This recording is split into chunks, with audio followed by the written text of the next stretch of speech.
Olá pessoal, tudo bem aí? Vamos começar resolvendo algumas questões de história do Enem de 2010. Temos aqui as questões do período do Brasil Império. Vamos lá? Bom, é a parte do segundo reinado. Bom, vamos fazer só uma lembrança aqui. Quando a gente fala Brasil Império, a divisão é em 3 momentos, né?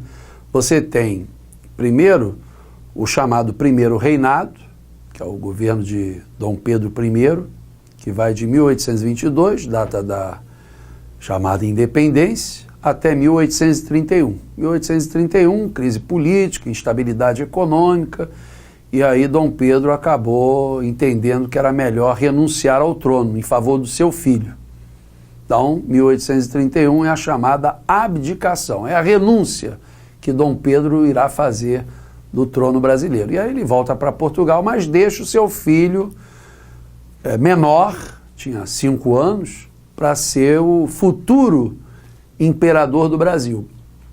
Como ele era menor, ele não podia, evidentemente, assumir o trono, então, entre 1831 em 1840, o Brasil ficou sendo administrado pelos regentes. Esses regentes, a princípio, eles eram escolhidos na Assembleia Geral, como se fosse o Congresso Nacional hoje. Mas em 1840, mexeram na Constituição, fizeram uma emenda e escolheram, né, nessa data de 1840, para que Pedro II antecipasse a sua idade para assumir logo o trono, porque pela Constituição ele só poderia assumir o trono quando chegasse aos 18 anos de idade. E na ocasião que fizeram a tal emenda, em 1840, ele não tinha nem 15 anos completos, ele tinha 14 anos. Mas foi um movimento político que pretendia colocá-lo logo ao trono, e ele aceitou, e por isso ele assumiu o trono não tendo ainda nem 15 anos, né? Mas ele foi educado para ser realmente um imperador do Brasil. Ele foi realmente preparado desde os seus 5, 6 anos de idade. A gente que já leu a biografia dele, né? A gente vê que a rotina dele, ele não teve uma rotina de criança, né, de brincar, nada disso. Ele acordava, né, fazia a sua refeição e começava a estudar, né? Tinha professor de uma porção de matérias, e tanto é que ele se tornou um intelectual, era poliglota, né? Falava uma série de línguas, escrevia também, entendia de muitas coisas, da ciência. Não é à toa que ele se tornou até amigo, né, de alguns elementos que se consagraram aí no caminho da ciência ao longo do século XIX. E o trono dele, o governo dele, de verdade, de 1840 vai até 1889. Né? 1889 foi quando teve um golpe, né, que foi feito pelos militares do exército, e esse golpe derruba a monarquia e implanta a república. Então, por isso que a gente diz que a monarquia no Brasil, também chamado Império Brasileiro, vai de 1822 até 1889. No caso, o segundo reinado é de 1840 a 1889. É o período aí do Dom Pedro II, tá bom? Então vamos ver aqui. Aí diz aqui. Aqui, na verdade, é uma questão que trata da Guerra do Paraguai. E o tema Guerra do Paraguai é um tema muito polêmico, porque tem historiador que fez análise sobre a Guerra do Paraguai, pesquisou, etc., em épocas, em contextos políticos do país bem diferentes, né? Como, por exemplo, esse jornalista, que já escreveu muita coisa de história do Brasil, o Júlio de Avenato, e tem na passagem aqui desse livro dele, que o livro dele é dos anos 70, né? Quando ele fala da Guerra do Paraguai, o chamado genocídio americano. E ele tem uma visão que hoje em dia já tem historiador que contesta, que ele coloca que essa guerra ela foi uma guerra praticamente arquitetada pela Inglaterra, porque o Paraguai tinha um desenvolvimento que, segundo ele e outros autores também, era um desenvolvimento que não era bem visto pelo imperialismo inglês, porque era uma sociedade que tinha um menor índice de analfabeto até mesmo do que nos Estados Unidos, entendeu? E tinha uma estrutura econômica que não era tão ligado, tão preso, como o Brasil, por exemplo, né, ao capital estrangeiro. E o grande problema do Paraguai é que ele não tinha uma saída para o mar. Ele não tinha essa saída. E isso aí prejudicava quando ele quisesse fazer comércio com outras nações da Europa ou até Estados Unidos, etc. Então, essa é uma visão do Xavenato, né? E ele, então, critica muito a postura da chamada Tríplice Aliança, que alguns até chamam de Tríplice Covardia. E que Tríplice Aliança ou Tríplice Covardia foi essa? Foi justamente a aliança militar do Brasil, do Uruguai e da Argentina. Então, 3 países, 3 exércitos contra Paraguai, né? E, segundo Xavenato, a Inglaterra faturando em cima dessa guerra. E depois, com a derrota do Paraguai, quem passa a ter muita vantagem em cima dessa guerra, do pós-guerra, é a Inglaterra. Que aí o Paraguai vai ter que recorrer a um capital estrangeiro, e aí foi o capital inglês. O Brasil ficou, assim como a Argentina e o Uruguai, muito endividados, porque gastaram muito nessa guerra, e vão recorrer mais ainda a quem? Ao capital inglês. Por isso que o Xavenato diz que foi uma guerra que a Inglaterra gostou muito, certo? Então ele diz aqui numa passagem, né? Substitui-se então uma história crítica, profunda, por uma crônica de detalhes onde o patriotismo e a bravura dos nossos soldados encobrem a vilania, né, dos motivos que levaram a Inglaterra a armar brasileiros e argentinos para a destruição da mais gloriosa república que já se viu na América Latina, a do Paraguai, que na época da guerra, quem comandava o Paraguai era o militar Solano Lopes. Ele que era o bambambam lá do Paraguai, entendeu? Mas tem mais. Aí aqui, já um outro historiador do início do século XXI, lá de Brasília, né, Doratioto, que já faz uma crítica a essa visão do Xavenato, de que a Inglaterra foi a grande beneficiada, ela ganhou muito com essa guerra e tal. Aí tem uma passagem que ele diz assim: o imperialismo inglês, destruindo o Paraguai, mantém um status quo, quer dizer, uma situação, né, naquele momento, naquele tempo, né? Então manter as coisas como estão. Isso é o termo em latim status quo. É manter do jeito que a coisa está. Então mantém um status quo na América Meridional, quer dizer, na América do Sul, impedindo a ascensão do seu único estado economicamente livre. Quer dizer, ele bota isso entre aspas. Essa teoria conspiratória, quer dizer, o Doratioto acha que isso aí é tipo uma conspiração, dizer que o Paraguai foi arrasado e tal por causa do imperialismo inglês. Então essa teoria conspiratória vai contra a realidade dos fatos. Ele realmente fez muito estudo, se debruçou muito em muitos documentos. O livro foi esse aqui, A Maldita Guerra, uma história da Guerra do Paraguai. Aí ele diz que essa teoria conspiratória vai contra a realidade dos fatos. Quer dizer, ele pesquisou, ele viu que, na visão dele, o imperialismo inglês não teve, assim, tanta atuação nessa guerra. porque, segundo ele, né, não tem provas documentais, né? Contudo, essa teoria da conspiração, né, do imperialismo inglês, ter muita influência, ele diz que ela tem alguma repercussão. Ela tem muita, né? Muitos livros que tratam da Guerra do Paraguai tratam principalmente na visão que a culpa maior foi do imperialismo inglês. Mas ele já diz que não, né? Ele já diz que não tem nem documentos que possam realmente comprovar isso, né? Então você vê que, resumindo, né, o primeiro texto do Chiavenato e o segundo do Dorachiotto, cada um tem uma visão diferente. Então o que a gente pode concluir?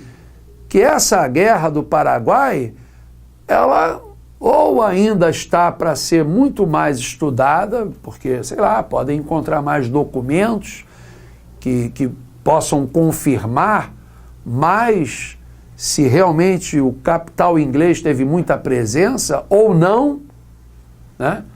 Porque, a princípio, quem vem defendendo essa negação à influência maior do imperialismo inglês é o Dorachiotto, entendeu? Não tem, assim, incontáveis historiadores, estudiosos que vão beber na mesma água do Dorachiotto, entendeu? A maioria bebe na água de que houve realmente uma ação do imperialismo inglês, entendeu? Então, acima de tudo, é um tema polêmico. É um tema polêmico. E aí nós temos aqui as opções, né? Aí tem aqui o enunciado. Uma leitura dessas narrativas, quer dizer, a primeira do Chiavenato e a segunda aqui do Dorachiotto, divergentes, demonstra que ambas estão refletindo sobre, claro, estão refletindo sobre a Guerra do Paraguai. Mas vamos ver, sobre a carência de fontes para a pesquisa sobre os reais motivos dessa guerra. Não, carência de fonte não. Fonte tem a beça, pode até ser que daqui mais uns anos encontremos mais fontes, mas não é o fato da fonte, a questão é a abordagem, é a interpretação, entendeu? Então, não é a letra A. A letra B, estão refletindo sobre o caráter positivista das diferentes versões sobre essa guerra. Tudo bem, diferentes versões, tá, mas o que é o caráter positivista? Isso aí foi um pensamento de um filósofo, né, de um sociólogo, lá no século XIX, na França, chamado Auguste Comte. E Comte, ele, defendendo principalmente o capitalismo, a burguesia, ele dizia que a sociedade ela deveria ser sempre analisada de forma científica. Ela deveria sempre entender que há na sociedade uma parcela que é o empreendedor, quer dizer, o capitalista, o burguês, o dono da indústria, por exemplo, e aqueles que têm importância, mas devem ficar conformados com a situação de que são meros trabalhadores. Eles são importantes, mas eles são meros trabalhadores e eles não devem contestar essa ordem do capitalismo. Quer dizer, o positivismo de Comte, acima de tudo, era uma teoria em defesa do capitalismo. Isso aqui não tem nada a ver com a questão que está em jogo aqui, que é sobre a Guerra do Paraguai e essa polêmica entre, no caso aqui, esses dois autores das duas obras aqui. Entendeu? Então, fora a B de bola. A letra C. O resultado das intervenções britânicas nos cenários de batalha. O Chiavenato não fala o resultado das intervenções britânicas, né? Então essa letra C também não tem relação com o que está sendo solicitado aqui no enunciado, né? Ele quer a posição de cada autor em relação ao tema, né? Aí na letra D, a dificuldade de elaborar explicações convincentes. Olha aí, será que não é essa? Porque esse nega a visão do texto anterior. O texto anterior também não aceita esse tipo de ignorar a importância do imperialismo inglês. Entendeu? Então, realmente, é a D de dado, a resposta. A dificuldade de elaborar explicações convincentes sobre os motivos dessa guerra. Certo? Então, D de dado. Letra E, só para checar, para ver onde é que está o erro mesmo, né? O nível de crueldade das ações do Exército Brasileiro e Argentino durante o conflito. Isso até teve, mas aqui não está sendo cogitado, nem no primeiro texto, nem nesse aqui. Entendeu? Então, a gente não deve considerar nada da letra E.